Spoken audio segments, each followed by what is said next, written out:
राम ने सीता को घर से क्यों निकाला?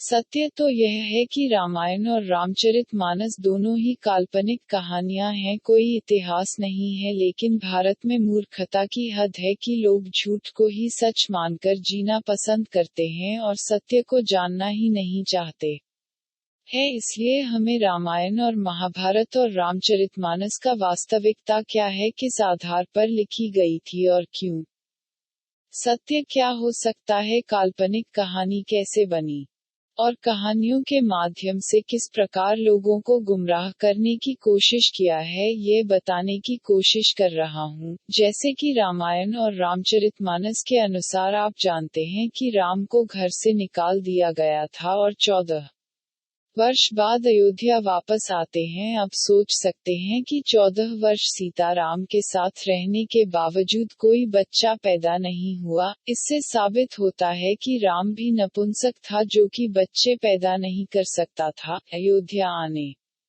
के बाद निषाद केवट जो कि सीता पर मोहित था और एक दिन घुमाने के बहाने ले गया और सीता के साथ बलात्कार किया। अपनी मर्यादा बचाने के घर से राम ने सीता को जंगल में मरने के लिए छोड़ दिया और जंगल में सीता को एक पुत्र पैदा हुआ जिसे लव नाम रखा। जंगल में भटकते हुए सीता ब्राह्मण वाल्मीकि के आश्रम में पहुंच गई। वाल्मीकि ने भी मौके का फायदा उठाकर सीता के साथ बलात्कार किया था और सीता दोबारा गर्भवती हो गई, जिससे दूसरा बच्चा पैदा हुआ जिसे वाल्मीकि ने कुश नाम दिया। इस प्रकार सीता के 2 पुत्र हो गए। लव और कुश नाम से रामायण और रामचरितमानस में वर्णन किया गया है और वाल्मीकि ने काल्पनिक रामायण ने लोगों को गुमराह करने के लिए चमत्कारिक कहानी बनाकर लिख दिया और तुलसीदास ने भी मीठी चौपाई के माध्यम से रोमांच और चमत्कारिक कहानी लिखकर लोगों को गुमराह कर दिया है। मेरा मकसद किसी की भावना को ठेस पहुंचाना नहीं है, लेकिन